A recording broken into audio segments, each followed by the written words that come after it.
Monday marked a transformative shift in India's legal landscape as three new criminal laws took effect.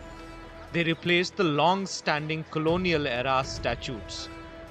The Bharatiya Nyaya Sanhita replaced the 163-year-old Indian Penal Code, while Bharatiya Nagarik Suraksha Sanhita made way for the 126-year-old Criminal Procedure Code, and Bharatiya Sakshya Adhiniyam replaced the 151-year-old Indian Evidence Act.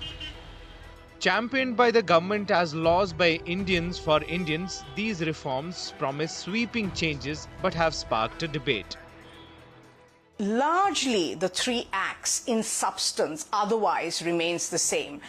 And all that has changed is the placement of sections, which will cause many practitioners of the law a lot of grief, because what was 302 murder is now 101. And so we have to relearn the placement of sections.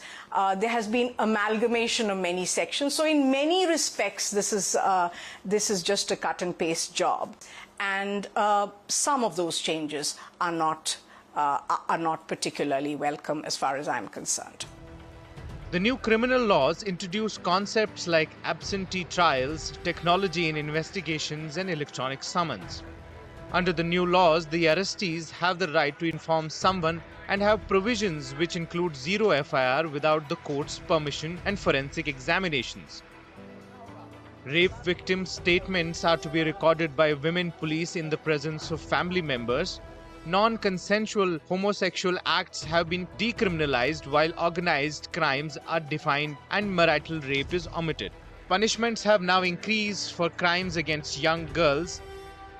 Attempted suicide remains an offense, alongside community service and jail terms. Terrorism is defined, electronic proceedings are allowed with digital evidence admissible, and police custody rules affect bail decisions. The Bharatiya Nagarik Suraksha Sanhita, one among the three new laws, extends police custody to up to 90 days and introduces trials in absentia for all offences, shifting the burden of proof onto the accused. Critics argue these provisions could undermine due process. There could have been nothing more disastrous as far as the legal system is concerned. They are only going to help delay justice further. There should be simplification of the laws so that the judicial system becomes more efficient. Everything has to be complicated, including the taxes, GST, CST, everything. I have power. I am the king. I can do anything. That's all they're trying to prove. What are they trying to prove with this amendment? भारतीय नागरिक सुरक्षा संहिता के कुछ provision है जो कि पूरी तरह से फंडामेंटल राइट्स को वायलेट करते हैं।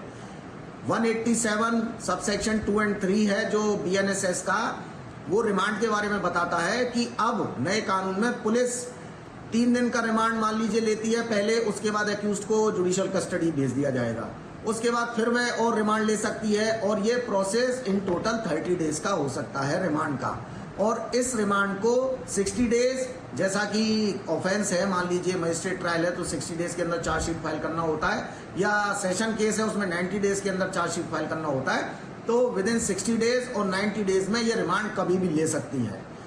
और यह पूरी तरह से वायलेट करता है फंडामेंटल राइट्स को, क्योंकि इस दरमियान अक्यूज्ड अपनी बेल एप्लीकेशन या बेल के लिए डिमांड ही नहीं कर सकता, और ये इस तरह की आर्बिट्ररी पावर है कि इस पे कोई चेक भी नहीं कर सकते। पुलिस जब चाहे इसको मनचाहे तरीके से एक्सरसाइज करेगी। Critics say since the terminologies used in the new criminal laws are in Hindi, they make implementation difficult for the non-Hindi speaking states. States like Tamil Nadu, West Bengal and Karnataka have written to the centre to postpone the implementation of the new system. While the Delhi Bar Association has written to the centre to defer the new laws, the Bar Council of India, or BCI, which regulates the legal education and working of lawyers across the country, has requested the government to address the concerns of lawyers. As India implements these new legal frameworks, opinions are divided on whether they represent a much-needed update or a potential threat to civil liberties.